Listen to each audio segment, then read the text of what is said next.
The morning air at Harrington University tasted of coffee, rain, and the frantic ambition of youth. For Margaret Liu, it tasted like a challenge. At 80, Margaret did not simply walk, she navigated. Every joint offered a quiet protest, and her spine held the weight of 8 decades of teaching, loving, and losing. Yet, as she pushed open the heavy oak doors of the Media Studies building, there was a startling lightness in her step. Beneath her arm, she clutched a slightly battered leather messenger bag, packed not with the heavy textbooks of her past, but with a brand new, confusingly thin chrome laptop. Margaret had returned to school, specifically to DMS 301, Digital Storytelling and Media Production. The classroom, a tiered amphitheater bathed in the cool blue glow of projector screens, was silent except for the rhythmic clicking of keyboards, a sound Margaret found both alien and compelling. She slid into the last row, hoping to be inconspicuous. This hope evaporated the moment Dr. Alastair, a man young enough to be her grandson, took the podium. The room was filled with students half, a third, even a quarter of her age. They wore complicated sweatshirts, juggled 3 devices simultaneously, and communicated in a rapid, shorthand language that Margaret was still translating. Among them sat Tegan, a junior already juggling a demanding internship and a palpable layer of anxiety. Tegan was technically flawless, her code elegant, but her face was permanently etched with the stress of perfectionism. 2 rows down was Stella, vibrant and messy, perpetually late, but possessing an eye for composition that was breathtaking. Stella was a dreamer who spent more time staring out windows than at spreadsheets. Both paused, briefly, when they saw the silver-haired woman settling in a back. The first 3 weeks were, for Margaret, a masterclass in humiliation. She, who could diagram a Miltonian sentence blindfolded, struggled to understand the difference between saving and exporting. Her cursor moved with the hesitant grace of a frightened mouse. "Mrs. Liu," Dr. Alastair would prompt gently, "did you remember to batch render the clips before compiling the assembly?" Margaret would smile sweetly, concealing the cold sweat blossoming on her brow. "Perhaps, doctor," she'd reply, "if you could just remind me where precisely the batch resides." Tegan, sitting near the front, would let out a small, audible sigh, usually followed by the furious tapping of keys. Time wasted, the sound seemed to say, efficiency compromised. Stella, however, found Margaret endlessly fascinating. She didn't see an elderly impediment, she saw history. During a lab session where Margaret was valiantly attempting to apply a transition effect that stubbornly refused to transition, Stella slid into the seat beside her. "It's not intuitive, Mrs. Liu," Stella whispered, her long braids swinging over the keyboard. "This program assumes you're already speaking its language." "Indeed," Margaret murmured, squinting at the screen, "a language I find full of bewildering abbreviations and surprisingly few vowels." Stella laughed, a genuine, unrestrained sound that made several heads turn. "Try clicking the tiny drop-down arrow next to Properties. It's hidden. Everything useful is hidden." With Stella's guidance, Margaret finally mastered the transition. It was only a cross dissolve, but to Margaret it felt like piloting a space shuttle. The true shift in the dynamic began during the personal narrative project. The assignment required students to produce a short documentary about a significant life event. The young students chronicled things like the terror of applying to grad school, the existential dread of student loans, or the difficulty of finding authentic coffee. All valid, modern concerns, presented with cutting-edge visual flair. Margaret's project was titled The Quiet Revolution. She chose to document her experience as a young Taiwanese immigrant arriving in the U.S. in 1965, armed with 2 suitcases and a ferocious dedication to education. When Margaret presented her rough cut, the silence was different. It wasn't the silence of boredom, it was the stillness of attention. Her footage was technically rudimentary.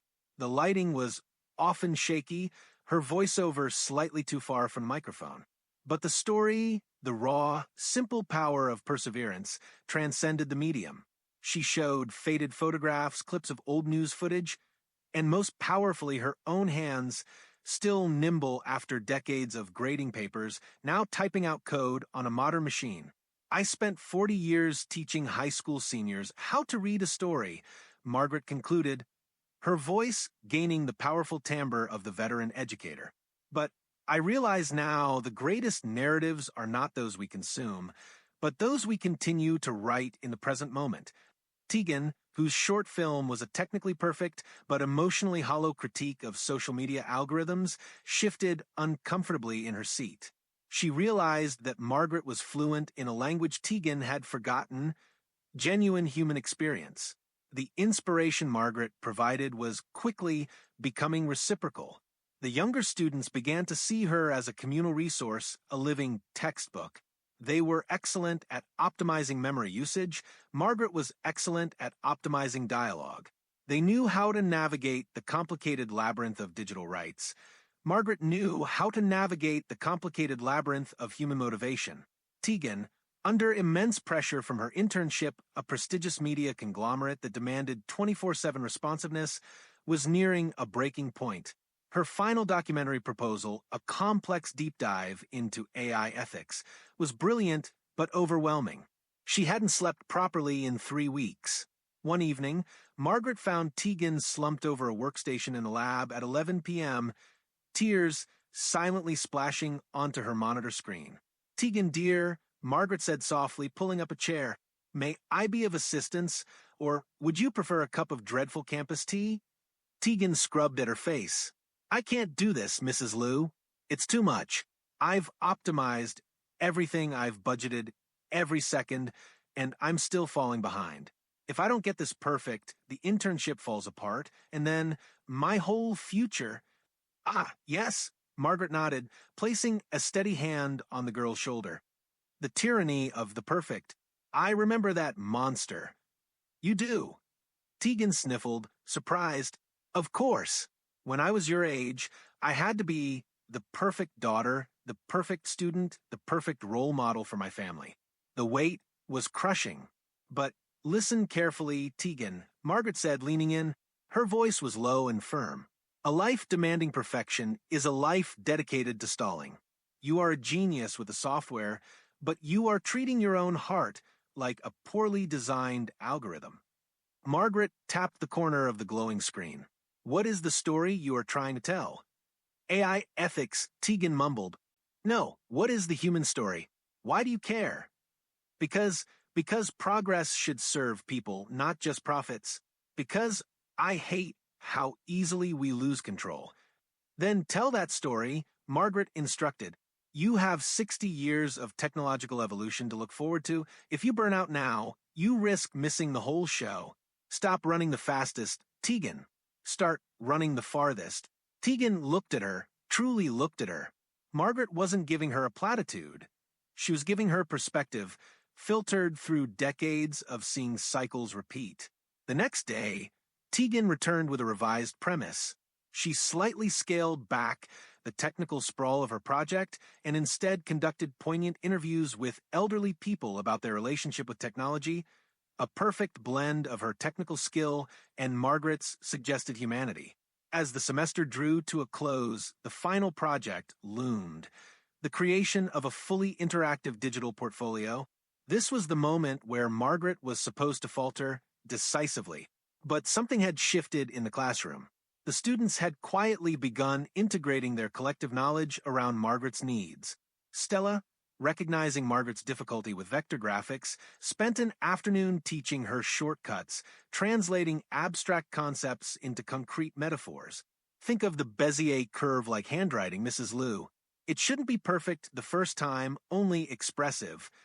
Tegan, having finally learned the value of time management beyond immediate deliverables, organized a study group focused solely on optimizing Margaret's video rendering times. "We have to get the render down under 3 hours," Tegan declared to the group one afternoon. "Mrs. Liu has mandatory daytime naps. We must respect the architecture of the human body." The class laughed, but they worked. They were no longer condescending. They were invested. Margaret Liu was their collective project, their unexpected muse, proof that the thirst for knowledge did not adhere to a retirement schedule. Margaret chose a profound theme for her portfolio. The epilogue is the introduction. She compiled her life's work, old journals, lesson plans, letters from former students, and wove them into a tapestry of interactive media. The centerpiece was a time-lapse video of her own hands learning to code. It started fumbling, hesitant, then gained confidence, eventually moving with purpose and precision. Overlaid was her voice, reciting a poem she wrote about the quiet joy of being perpetually a beginner. On the day of the gallery presentation, the atmosphere was electric. Tegan's revised project, the humanistic deep dive into technology, was lauded for its depth and nuance. Stella's portfolio, bursting with vibrant, emotional digital paintings, secured her a competitive summer grant. Then came Margaret. Professor Alastair introduced her not as a returning student, but as an extraordinary testament to the learning spirit. Margaret's exhibit was positioned in the center of the room. It wasn't the slickest or the fastest, but it was the deepest. Viewers could click on old photographs to hear Margaret narrate the story behind them, or click on a digital reconstruction of her first classroom to hear the sounds of chalk on a board. She closed the presentation with a short, flawless loop of video she had edited herself. It showed the view from her apartment window, the cityscape constantly changing, constantly moving. "My colleagues, my wonderful cohorts," Margaret said, her voice clear and strong. "When I stepped into this classroom, I felt the 80 years of my life pressing down on me. I saw the finish line. You, however, taught me a critical lesson that the software itself embodies. Life is not about the finite finished product. It is about the endless rolling update." She paused, looking directly at Tegan, who was beaming, and Stella, who had tears in her eyes. "You taught me how to navigate the new architecture of communication, and I hope I reminded you that even the most complex digital project requires a foundational human story." She brought her project up one last time, displaying the final screen. It was simply a blank page titled File Name, Future, Status, Unsaved, Ready for Input. The entire room, including the university faculty, gave her a standing ovation. In the weeks following graduation, Margaret continued to surprise them. She wasn't slowing down. She was exploring open-source coding communities and planning a trip to Dublin to study James Joyce's digital archives. One afternoon, sitting in the university quad, Stella was packing up her meager belongings, preparing for grant work. Tegan joined them, looking relaxed for the first time all semester. She'd accepted the internship, but renegotiated the terms, prioritizing mental health over constant availability. "I still can't believe you actually finished, Mrs. Liu," Stella laughed. "Oh, I finished the class, dear," Margaret corrected, sipping her lukewarm tea. "But I have not finished the learning. That would be an appalling waste of this expensive laptop." Tegan smiled, reaching out to tap Margaret's new machine. "You know, Mrs. Liu, I kept trying to find the perfect metaphor for you all semester. You're not a mentor, not exactly. Maybe you're the proof of concept." "Proof of what, exactly?" Margaret inquired, eyes twinkling. "Proof that the greatest resource in the world isn't faster processors or infinite storage," Tegan said. The stress lines around her eyes finally softened. "It's resilience. It's the human desire to click continue even when the required skills list seems impossible." Stella nodded in agreement. "And you showed me that the most beautiful compositions are the ones that take the longest time to render." Margaret looked at the two young women, one analytical and the other artistic, both now armed with a wisdom that transcended the curriculum. She was back where she belonged, teaching, though the lessons now flowed in two directions. "Well then," Margaret said, placing her teacup down and rising slowly, but with intention, "if I am the proof, then you too are the next version update. Now, if you'll excuse me, I believe I have an advanced seminar on VR environment design starting in 10 minutes. I hear the syllabus is terribly challenging, and I intend to master it before the month is out."